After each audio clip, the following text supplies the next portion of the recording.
오늘 하나님의 말씀은 시편 30편 말씀입니다. 이 부제를 보면은요, 조그만 글씨로 보면요, 성전 낙성가 이렇게 써 있어요. 성전 낙성가다. 성전 낙성가가 뭐냐면요, 성전은 한마디로 봉헌할 때 드리는 거예요. 봉헌한 겁니다. 봉헌식이다. 봉헌식 낙성가면 지을 때 새롭게 할 때, 새로 지을 때, 뭐 이런 의미가 있겠지요. 근데 실은 이거 배경을 좀 살펴보면요, 압살롬에 의해서 더럽혀진 성전에 재입성하면서 드리는 내용이다라고 합니다. 그러니까 압살롬이 다윗을 반역했죠. 반역하면서 그 다윗의 왕궁, 하나님의 성전들을 정말로 기뻐하지 않는 모습으로 그렇게 했어요. 그래서 새롭게 이제 단장을 하고 다시 하나님께 들어가는 그런 내용의 찬양이시다라고 그 배경을 우리가 주석을 통해서 볼 수가 있습니다. 그러면서 다윗은 이때의 고백의 내용이 무엇이냐? 그 다윗이 처해 있는 위험으로부터 하나님을 찬양한다라는 내용입니다. 여러분, 우리가 살면서요, 이런 경우가 참 많이 있습니다. 나는 신앙생활 크게 문제가 없는 것 같고 잘하고 있는 것 같아요. 잘하고 있는 것 같습니다. 그냥 막연하게 이거는 뭐 그냥 누가 보면 아유 더 잘해야죠 이런 형식적인 게 아니라 그냥 딱 봤을 때 하나님 앞에 너 그렇게 생각하면 안 돼. 내가 뭘 잘못했지? 내가 뭐가 문제가 있지? 이런 느낌이 드는 거예요. 그러니까 딱히 무슨 뭐 죄를 이렇게 지은 것 같은 느낌이 안 듭니다. 안 들고 그리고 굳이 그래 뭐 잘해야 되는 건 맞고 뭔가 내가 모르는 죄가 있는 건 있겠지 이런 생각은 들긴 들지만 그렇다고 해서 당장 내가 큰 징계를 받을 것 같은 막 두려움들, 예를 들어서 내가 무슨 큰 뭐 도둑질을 했다든지 무슨 다른 사람을 해했다든지 하나님 하지 말라는 거 싫어하는 일을 막 엄청나게 했다든지 뭐 이런 일을 한 게 특별히 생각이 안 나요. 안 나고 그냥 잘 지낸 것 같아. 그냥 별 큰 문제 없이 새벽기도 오고 예배 드리고 말씀 똑같이 보고 봉사할 거 똑같이 평소처럼 봉사하고 내 삶도 큰 문제가 있고 말을 괴롭히는 사람도 없고 잘 지내는 것 같아요. 그러면서 신앙생활하면서 내가 해야 될 거 하는 것 같은데 어느 날 보니까 목사님이 신앙생활 그딴 식으로 하지 말래요. 뭐지? 이런 때가 있을 수 있다는 거예요. 있을 수 있습니다. 그걸 깨닫고 알아야 돼요. 오늘은 실은요 그런 내용입니다. 그런 내용이에요. 자, 먼저 한번 내용을 살펴봅시다. 압살롬에 의해서 모든 것을 잃고 목숨까지 위태해진 상황에 처하게 됩니다. 다윗은요 실제로 이스라엘 백성의 90% 이상이 다 압살롬에 넘어갔어요. 쫓기는 신세입니다. 근데 이렇게 고난을 당하면서요 알게 된 게 뭐냐? 내 원수로 하여금 나를 무덤에 내려가지 않게 하셨다. 하나님께서. 그러면서 다윗은 이 고난을 당하자 자신이 교만했다는 걸 깨닫습니다. 교만했다는 것을. 그러면서 내가 아니라고 생각했는데 나는 지금 형통한데 나는 큰 문제가 없는데 이 어려움을 당하고 나니까 그때 내가 진짜 교만했구나. 이걸 깨닫는 거예요. 6절에 이렇게 고백합니다. 6절 한번 보세요. 내가 형통할 때 말하기를 영원히 흔들리지 아니하리라 하였도다. 다윗은 자신이 왕으로 있으면서 특별히 지은 죄가 없어요. 그러기에 또 내 주변에서 일어나는 일도 별 문제가 없고 형통합니다. 그래서 나는 이렇게 신앙생활을 하면은 하나님께서 나를 지키실 것이고 앞으로 탄탄하게 형통한 길만 쭉 갈 것 같아요. 그러라고 확신을 가졌습니다. 왜? 자기도 말씀 보고 기도하고 예배하고 특별히 하나님 앞에 두드러지게 책망받을 일을 하고 있지 않거든요, 지금. 그래서 다윗은 괜찮다고 생각했어요. 언제까지? 압살롬의 반역이 있기 전까지. 그런데 압살롬이 반역을 합니다. 이건 뭐지? 하나님은 왜 나한테 이런 일이 생겨요? 아무리 봐도 나는 이런 고난을 당할 만한 내 신앙생활 다 아닌데? 근데 하나님 보시기에는 아니에요. 하나님 보시기에는요, 무지하게 교만하다는 거예요. 그래서 이런 일을 당해야 된다는 거예요. 그러고 보니까 7절에 뭐라고 얘기합니까? 7절에 하반절에 주의 얼굴을 가리심에 내가 근심하였나이다. 보세요. 어려움이 있습니다. 나의 문제가 아니라 상대방의 악함으로 인해서, 사탄의 충동으로 인해서 어려움이 있을 때 내가 하나님 저 악한 자들이 무슨 일입니까? 라고 얘기하면 하나님께서 되게 응답해 주시고 내가 살 길을 내어주셨어요. 사울에게 쫓길 때처럼. 근데 지금은 주님이 얼굴을 가리세요. 고난은 이해하겠어. 문제가 있는 건 이해하겠어. 근데 내가 하나님과 지금 소통하고 있고 온전한 관계 가운데 있다고 믿었는데 하나님 얼굴을 가리신다는 거예요. 이건 뭐지? 이건 뭐냐는 거예요. 그래서 다윗이 근심합니다. 그러고 나서 깨닫게 돼요. 아, 내가 진짜 아무것도 아니었구나. 진짜 아무것도 아니었구나. 9절에 내가 무덤에 내려갈 때 나의 피가 무슨 유익이 있으리요. 아, 내가 죽은 이후에는 진짜 아무것도 아니구나. 이들아 죽으면 진짜 아무것도 아니구나. 이걸 깨닫게 된다는 겁니다. 여러분이 메시지는요, 우리가 심각하게 한번 받아들일 필요가 있어요. 고난의 유익이 뭡니까? 고난의 유익은요, 사람을 겸손하게 만듭니다. 사람이 고난이 없으면 교만해집니다. 교만이 뭔가요? 다른 거 아닙니다, 여러분. 내가 할 수 있다는 거예요. 내 스스로. 어디까지 그냥 나는 지금 죽지 않을 거라는 거예요. 설마 지금 예배 드리고 있는데 적어도 예배 끝나려면 앞으로 보통 한 5시 반쯤 예배 끝나니까 앞으로 한 15분 정도는 살 수 있겠지? 아니요. 지금도 죽을 수 있다는 거 아셔야 돼요. 그러나 나는 그런 일은 없을 거라고 생각하는 거예요. 하나님을 향한 믿음이 아니라 내 힘으로 살 수 있다고 생각하는 거예요. 뭐 특별한 어려운 일이 있겠어 라고 생각해서 기도하지 않습니다. 여러분, 그러니까 기도하지 않는 것 자체가 교만한 거예요. 여러분. 그리고 또 내 힘으로 할 수 있기 때문에 하나님께 특별히 감사한 걸 몰라요. 가만히 보면요, 진짜 은혜를 받고 나면요, 가장 기본적인 것부터 감사합니다. 근데 은혜를 받지 못하면요, 감사의 제목들이 생각이 안 나요. 교만하면. 진짜 은혜를 받고 나면 그냥 숨 쉬는 것 자체가 감사합니다. 하나님 공기 걷어가 보셔보세요. 그냥 끝나는 거예요. 사람이 공기 걷어가면요, 5분이 아니라 그냥 2분도 못 견디면 그냥 죽습니다. 죽어요. 가장 흔한 것부터 감사함을 몰라요. 인간이 부족함이 없고 어려움이 없기 때문에 교만해집니다. 자기가 한 줄 알고 자기가 할 수 있다고 생각합니다. 그래서 예수님 안 믿는 거죠. 그래서 예수님은 하나님을 찬양하지 않는 거죠. 이런 사람들 전도하기 참 어렵습니다. 그래서요, 잘 나가는 사람들 전도하기가 참 쉽지가 않습니다. 문제 없는 사람들 전도하기 참 쉽지가 않아요.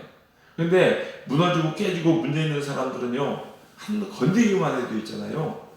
진짜? 정말 거기 가면 살 수 있냐? 여기부터 나와요. 예수님이 모이고 알게 중요한 게 아니라 내가 지금 죽기 때문에 살 길이라고 뭐라도 잡고 싶은 거예요. 그만큼 사람의 마음이 낮아져 있는 거예요. 근데 고난이 없으면요, 안 그렇습니다.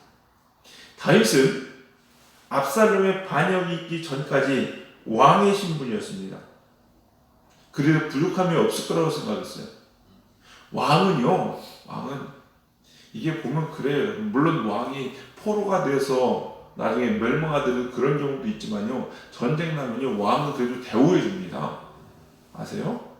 적이라 할지라도요, 대우해줘요. 그래서 여러분 옛날에 6.25 전쟁 같은 데 보면은요, 우리나라 별들은요, 북한에 포로가 잡혀도요, 북한 쫄다고 격리했어요. 아세요? 근데 그게 예의입니다. 우리나라도 북한 장성들 잡잖아요? 함부로 안 했습니다, 여러분. 그러니까 다윗은 왕이잖아요.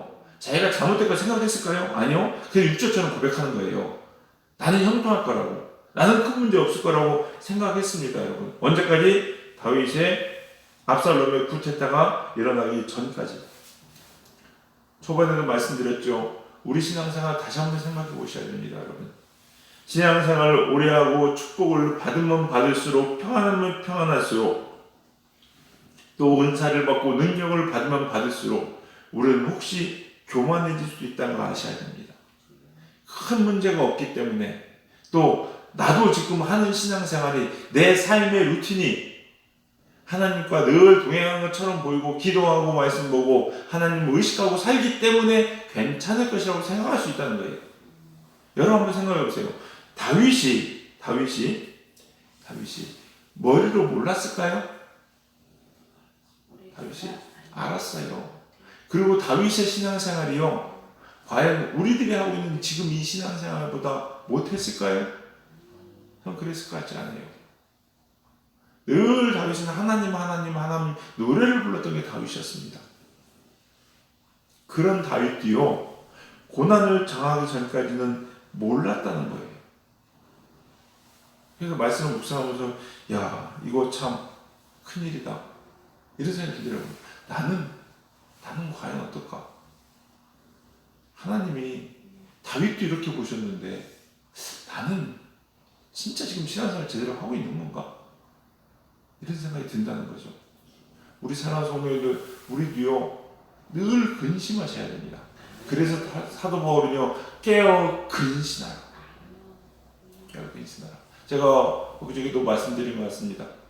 성령이 우리를 떠나가실 때는요 조용히 떠나갑니다.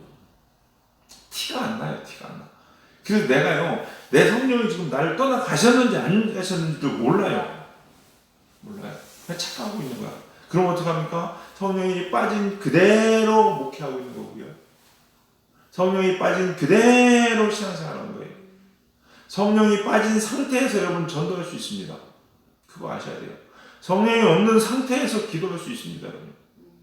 중얼 내가 무슨 기도했는지도 모르면서 마음을 다하지도 못하면서 할 수 있어요. 여러분요. 성령이 없는 상태에서 선교 나갈 수 있습니다. 못할 것 같습니까? 합니다. 여러분. 성령이 없는 상태에서 목회도 한다니까요. 여러분. 이게 무서운 거예요. 성령이 없는 상태에서 하나님의 선민을 이끄는 왕의 자리에서 13년 동안 있었던 게 사울입니다. 이걸 보면은요, 이게 참 무서운 거구나. 이 말씀이 참 두렵고 떨림으로 다가오는 것은요, 나도 선조를 생각했는데 지금 넘어져 있지는 않았는가 라는 생각을 하게 된다는 거죠. 우리는 은혜를 받고 능력을 받고 축복을 받으면 받을수록 그래서 더 낮아져야 됩니다. 영적으로 깨어있는 것은요 다른 게 아니라 더 민감한 거죠. 민감한 거예요. 그냥 뭉뚱그려서 괜찮겠다고 생각하는 게 아니라는 겁니다. 그래서 우리가 늘 살펴보셔야 됩니다. 이 코로나라는 것은요 어떻게 보면요 우리에게 주신 하나님의 은혜입니다. 뭡니까? 우리를 돌아볼 수 있는 시간들이에요. 코로나가 딱 오고 나니까 내 신앙 상태가 바로 점검이 됩니다. 눈에도 보이지 않는 이 바이러스 무서워서 예비하기를 쉬고 있는 것들, 하나님 앞에 나오는 것들, 주저하는 것들 다 드러나는 거죠. 여러분요. 감추어졌던 우리들의 신앙생활의 모습이 아니냐는 겁니다. 그래서 우리 사랑하는 성도님들, 우리 늘 자신을 살피시기 바랍니다. 그래서 우리가 다윗과 같이 하나님 앞에 다시 설 수 있는 사람들이 되기를 소망합니다. 내가 서 있다고 생각하는 것이 아니라 늘 혹시 지금 이 순간에도 작은 부분이라도 성령님이 나를 떠나려고 하시지는 않는지, 내가 너무너무 하나님의 은혜가 커서 그냥 무뎌져서 하나님을 예배하고 있지는 않는지. 장로님 오면서 얘기했어요. 요즘 참 먹고 살기 편하다고. 참 편합니다. 어떻게 무슨 말들이 나온 게 옛날 얘기가 나왔었어요. 지금 어떻습니까? 추우면은 버튼 하나 누르면요 따뜻해집니다. 옛날에는 추운 겨울에요 온풍기에서 장작을 날로 떼는 데만 30분 40분씩 걸렸어요. 또 사람이 몇 명 없으면 그거 떼지도 못합니다. 그러면 다 푸대기 뒤집어 쓰고 그러고 예배 드렸어요. 교회 오는데 저희 시골에서만도 마찬가지입니다. 저희 시골에서도요 지금 시골 교회에서 집까지 왔다 가는데 차로 2분이면 갑니다. 가깝죠. 걸어가면 10분 15분이에요. 근데 저희 집에 가까웠죠. 다른 권사님 지금도 있는 권사님 그 교회 올라면 1시간 반을 걸어와야 돼요. 그래도 새벽 기도 오고 매일 오면서 그렇게 신앙생활 했어요. 지금은 30분만 걸리면 교회 올다고 안 오죠. 예. 그런 거 보면서 이게 우리가 참 점검해 봐야 된다. 우리의 신앙생활이라는 게 어떤지. 그냥 오면서 그 강요가 그 얘기하면서 느껴지는 게요. 이런 마음이 하나님께서 그때 참 기뻐하셨던 것 같아요. 편해지니까 돌아보니까 내가 신앙생활 잘하는 것 같지만 실은 아닌 경우가 있다는 거 아셔야 됩니다. 우리 사랑하는 성도님들 늘 이 마음으로 자신을 돌아보시기 바라겠고요. 어떻게 보면요, 고생은 사서 한다는 얘기도 있죠. 그게 참 세상의 이야기의 격언인지 모르지만은 우리 신앙생활을 위해서는요, 그렇게 하는 것들이 은혜인지도 모르고 필요할지도 모르겠다는 생각도 해봅니다. 그래서 우리가 늘 자신을 돌아보면서 내 자신을 쳐서 하나님께 굴복시킬 수 있는 지혜로운 참된 지혜를 가진 우리 신앙인들 되시기를 주님의 이름으로 간절히 축원합니다. 기도하시겠습니다. 사랑과 은혜가 풍성하신 주님, 나는 서 있다고 생각하고 나는 괜찮다고 생각하지만 주님 보시기에는 나의 모습이 너무나도 안타까울 수 있다는 것, 나는 겸손하고 나는 하나님 앞에 무릎 꿇었다고 생각하지만 나의 지금 형통함이 주님 주신 축복이라고 여기고 있지만 사실은 그 가운데 내가 하나님을 떠나고 하나님을 멀리하고 있지는 않은지 내 시선이 주님이 아닌 다른 것으로 옮겨져 있지는 않은지 하나님 오늘 이 새벽에 돌아보는 저희를 되게 하여 주시옵소서. 그래야 해서 선줄로 생각하고 넘어지는 어리석은 자들이 되지 않게 하여 주시옵시고 늘 우리 몸을 치고 우리를 굴복시켜 하나님 앞에 무릎 꿇을 수 있는 복된 우리 사랑하는 성도님들 될 수 있도록 축복하여 주시옵소서. 오늘 이 새벽에 그러한 하나님의 은혜로 우리를 충만케 하시고 연약하였던 우리의 무릎들을 강건케 하시고 우리의 손에 힘을 주시옵시사 다시 한번 주님을 향하여 달려갈 수 있는 복된 신앙인들 될 수 있도록 인도하여 주시옵소서. 성령님께서 우리를 붙잡아 주실 줄로 믿고 감사드리며 예수님의 이름으로 기도드렸사옵나이다. 아멘.